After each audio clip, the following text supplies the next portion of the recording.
आप सभी छात्रों का स्वागत है Subhash study centre YouTube channel पर। और आज के इस वीडियो में मैं लेकर के आया हूं क्लास 9th के जितने भी छात्र 2023 वार्षिक परीक्षा की तैयारी कर रहे हैं, आप सभी के लिए लेकर के आ चुका हूं मैं यहां पर मीराबाई जी के द्वारा रचित शीर्षक पाठ पदावली। और इस पाठ का यहां पर आप देख पा रहे हैं पहला पद्यांश। पद्यांश क्या है? बसो मेरे नयनन में नंदलाल, मोर मुकुट मकराकृति कुंडल, अरुण तिलक दिए भाल, मोहनी मूरति सांवरी सूरति, नैना बने विशाल, अधर सुधारस मुरली राजते, उर बैजंती माल, क्षुद्र घंटिका कटितत शोभित, नूपुर सबद रसाल, मीरा प्रभु संतन सुखदाई, भगत वत्सल गोपाल।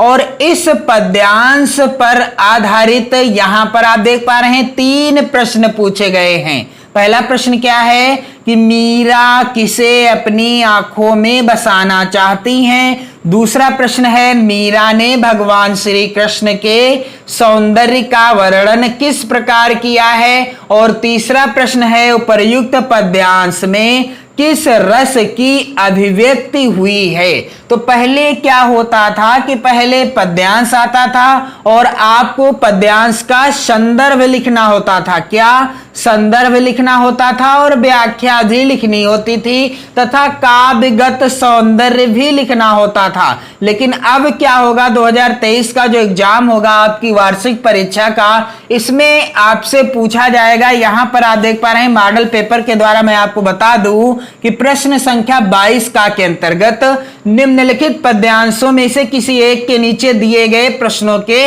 उत्तर दीजिए। तो 2 पद्यांश आपसे पूछे जाएंगे।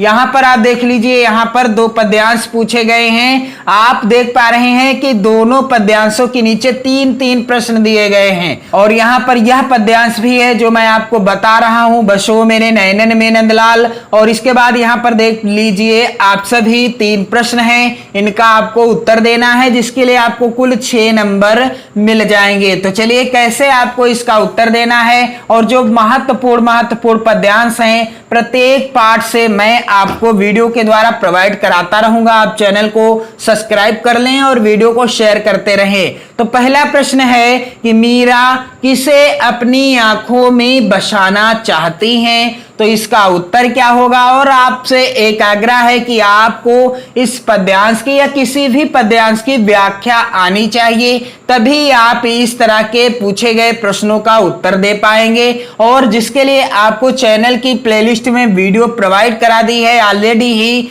जिसमें आप सभी मीराबाई की जितनी भी पदावलियां हैं या अन्य महत्वपूर्ण चैप्टर सभी से मैंने संदर्भ, व्याख्या और काव्यगत सौंदर्य से रिलेटेड वीडियो प्रोवाइड करा रखा है। आप उन्हें देख सकते हैं और लाभ उठा सकते हैं। तो यहां पर पहला है प्रश्न, मीरा किसे अपनी आंखों में बसाना चाहती हैं। तो यहां पर लिखा है पद्यांश में बसो मेरे नयनन में नंदलाल। उत्तर क्या हो जाएगा कि मीरा भगवान श्री कृष्ण को अपनी आंखों में बसाना चाहती हैं। मीरा किसे अपनी आंखों में बसाना चाहती हैं? बसो मेरे नयनन में नंदलाल।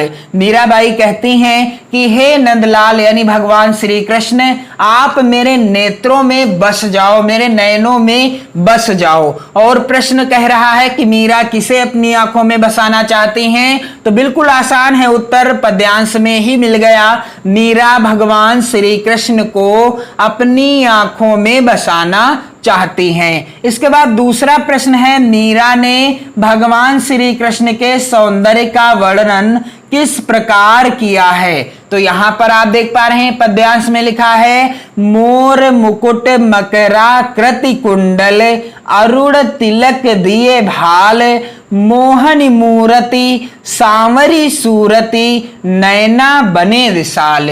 मीराबाई जी ने भगवान श्री कृष्ण का जो है इस पद्यांश के अंतर्गत कैसा यानी इनके सौंदर्य का कैसा वर्णन किया है, किस प्रकार वर्णन किया है। तो मीराबाई कहती हैं कि भगवान श्री कृष्ण के सिर पर मोर के पंखों से निर्मित मुकुट, मोर मुकुट मकराकृति कुंडल और कानों में मछली के आकार की, मकराकृति कुंडल मछली के आकार का कुंडल है, और अरुण तिलक दिए भाल, और क्या है, अरुण तिलक दिए भाल, और माथे पर तिलक सुशोभित हो रहा है। तो इसका उत्तर आपको लिखना कैसे है कि मीराबाई कहती हैं कि भगवान श्री कृष्ण के सिर पर मोर के पंखों से निर्मित मुकुट और कानों में मछली के आकार का कुंडल और माथे पर तिलक सुशोभित हो रहा है। माथे पर क्या हो रहा है, तिलक सुशोभित हो रहा है। मोर मुकुट मकराकृति कुंडल अरुण तिलक दिए भाल। और इस पद्यांश का अगला प्रश्न है यहाँ पर तीसरा, उपर्युक्त पद्यांश में किस रस की अभिव्यक्ति हुई है। तो इस पद्यांश को पढ़ने से हमें किस रस की अभिव्यक्ति हुई है, उत्तर क्या हो जाएगा कि इस पद्यांश को पढ़ने से भक्ति एवं श्रृंगार रस की अभिव्यक्ति होती है। कैसे लिखा जाएगा उत्तर कि भक्ति एवं श्रृंगार रस की अभिव्यक्ति हुई है, यानी उपयुक्त पद्यांश को पढ़ने से या उपयुक्त पद्यांश में भक्ति एवं श्रृंगार रस की अभिव्यक्ति हुई है। तो इस तरीके से आपको इन प्रश्नों का आंसर देना है, यानी जो पद्यांश आधारित प्रश्न आएंगे इनका उत्तर आपको पद्यांश के अंतर्गत ही मिल जाएगा। और आप चैनल के साथ जुड़कर 2023 वार्षिक परीक्षा की बेहतर तैयारी कर सकते हो। वीडियो को ज्यादा से ज्यादा मित्रों में शेयर भी करते रहो। जय हिंद।